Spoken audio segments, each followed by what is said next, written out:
As you all see here, है हाम्रो माझमा आज उपस्थित हुनुहुन्छ गाउँका अति बुजुर्ग एसएमसी प्रेसिडेन्ट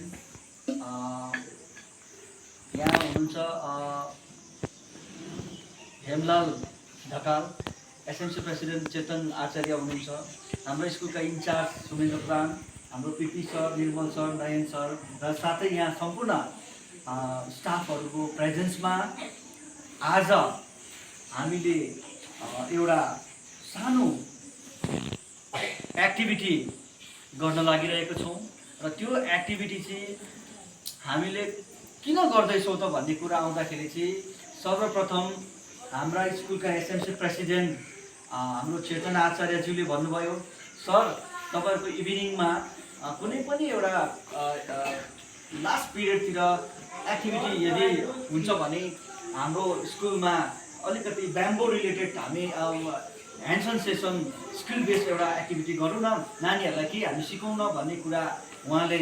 गर्नुभयो र त्यो कुरालाई मैले समर्थन गरेँ र त्यो समर्थन गर्नुको साथै हामीलाई अनुभव पनि भयो। यसै गाउँमा अति सिनियर हाम्रो हेमलाल बडा भन्छु म है,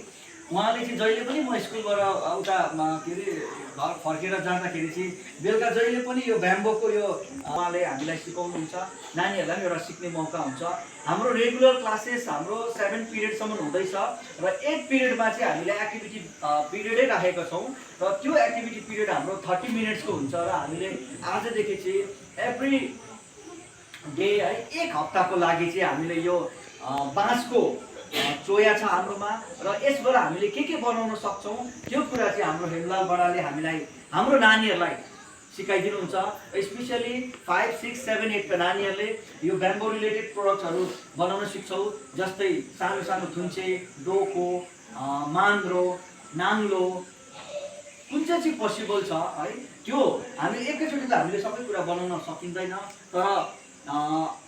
बिस्तारै बिस्तारै हामी सानो कुराबाट सुरु गर्छौँ र एक हप्तामा हामीले धेरै कुरा सिक्छौँ होला। त्यसको बादमा